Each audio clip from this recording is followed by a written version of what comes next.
Freedom's the answer. What's the question? You're listening to Ernest Hancock. Stop me now. I'm having such a good time. I'm having a ball. Stop me now. If you want to have a good time, just give me a call. Welcome back to Declare Your Independence with me, Ernest Hancock, here in Phoenix, Arizona, from the beautiful studios of Freedoms with an S. FreedomsPhoenix.com. We have Peymon on from Freedom Law School's 2011 Freedom Conference, and you've been having this. This is which one? I mean, this is probably what, your 10th or more? Oh, I think it's our 14th. Back away from the microphone. 15th. Back away from the microphone, man. You're overmodulating. I think it's our 14th or 15th conference. Okay, 14th, 15th conference, and has the theme always been the same, or has it changed? Well, the theme is always about freedom, and sometimes we add some more justice to it. Sometimes we have more health into it or peace. Sometimes we have more on certain issues like 9/11. But it's always freedom is the foundation of it, and then we talk about the different issues that are more hot during that time, like 9/11. You know, a few years ago we had quite a bit on 9/11, but not as much now. Tell me, you have people that would come to your event, interested in freedom-oriented issues and such, and you're talking about 9/11, and I would imagine a lot of your attendees are probably lean what? Republican, Libertarian, Democrat, Conservative, Patriots. I'm kind of getting the impression that your event draws more of the Patriot crowd. Yeah, more of a Patriot, a Republican, Libertarian, Constitutionalist kind of combination. The average age probably of attendees is about 55 years old. But I think with Internet, and because Internet is now the way to get the information out there, and radio programs like yours, we're starting to get more younger people getting interested in stuff again. Kind of like a Ron Paul revolution. A lot of it is on Internet. And we're starting to get a little bit more young people interested in this stuff now. Well, what was the people's view on 9/11? I mean, that was kind of gutsy. Not everybody was willing to do that. We've had that issue at the Freedom Summit. You're doing that. Not everybody's willing to do that and appeal to this still, 50, 55, 60 plus oriented Patriot America, wear the flag, Pledge of Allegiance kind of crowd. What was their response to it? Well, our audience loves this information. The kind of people that come to our conferences want to know the truth. They want to know if there's a government corruption that's happening out there, what it is. They want to be informed. They're not going to keep their head in the sand and react as if everything's okay because they know things are not okay. So we got the kind of a truth-seeking crowd. Our conferences that we do and yours are similar in many ways. We just tend to go a little bit more, I think, hardcore on exposing the government corruption that, some people call it conspiracy theory, but these are conspiracy facts. I mean, the banks were bailed out for over $700 billion. The Federal Reserve did, lend out trillions of dollars to central banks of other countries and their own banks in America, their friends. I mean, these are facts, but, the major media doesn't want to talk about these things because it makes them look bad for not doing their job and expose the masters of it, the big banks and corporations. So we go pretty hardcore explaining things that few other venues are willing to put out there. Well, you're focusing a lot. I'm putting up. I'm not doing the sound of a video of the IRS coming out saying how they're going to answer all of the evasions in their minds of the IRS tax law. Do you remember what he said? Who said that now? Let me take a look here. It's IRS commissioner avoids the question, what makes us liable for the income tax? Oh, yes. And I remember this. You have the clip here up on your site. Do Yes, you remember what his answer was?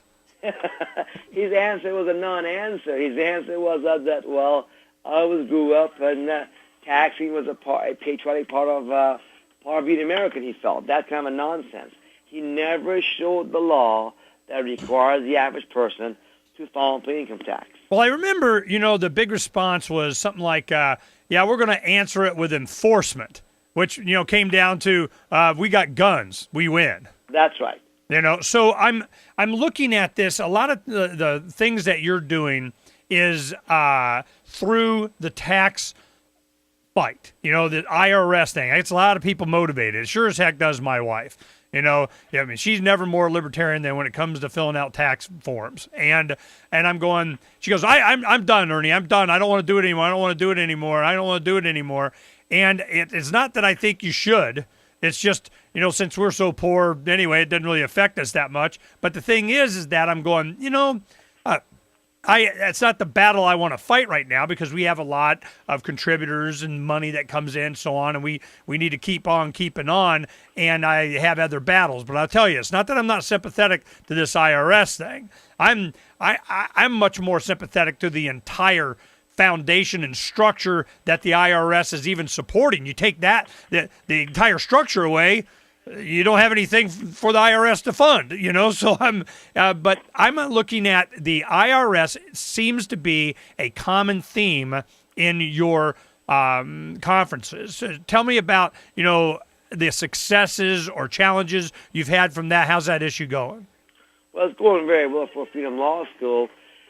If you go to our website, Ernie, at livefreenow.org, under the victory section of our website on the top right, you see a lot of actual victories where we stopped and removed liens and levies that illegally IRS put on people.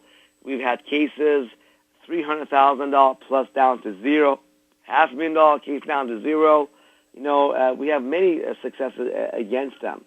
And, you know, we're about the whole big picture of the freedom also. It's just that I found that the IRS factor is what affects everybody out there. I'm interested in stopping police abuse of power, in this traffic ticket nonsense, the code violation going out there, the Patriot Act, Homeland Security, TSA, all these areas of freedom I'm interested in. But I found out the average person doesn't really care too much about traffic tickets, or they don't really, you know, care about police brutality until it happens to them. But the IRS factor, just about everybody either files or don't file. Either way, they could mess with you. So it's a good theme, I found, Ernie, to bring people interested in all the other issues that otherwise they may not be interested in. Okay. You know, so it's kind of a strategy. You know, it's an absolute strategy. It's because, you know, I've been a libertarian for over 20 years. I mean, I became a Libertarian Party member as soon as I became a U.S. citizen back in 1989, and that's where I was first for a few years before I even heard about the income tax issue in 1992. But when I heard about it, I thought, wait a minute. As a libertarian, I don't think there should be a tax.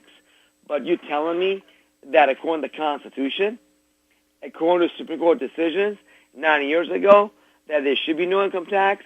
The person who told me all this, I said, yes, you come to my seminar for $40, I will prove it to you with the law. Not philosophy, not opinion, but the law. I said, you're wrong, lady, because I'm there philosophically.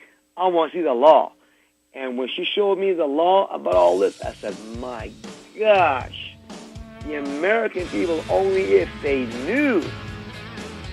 Well, you know, I think they're knowing, but you know, the bad guys just keep doing it because they can. Well, helping make sure that they can't. At least you know about what they shouldn't be doing. Is Peymon, president of the Freedom Law School. That's livefreenow.org. They have a conference this weekend, Ontario, California. Thanks, Peymon.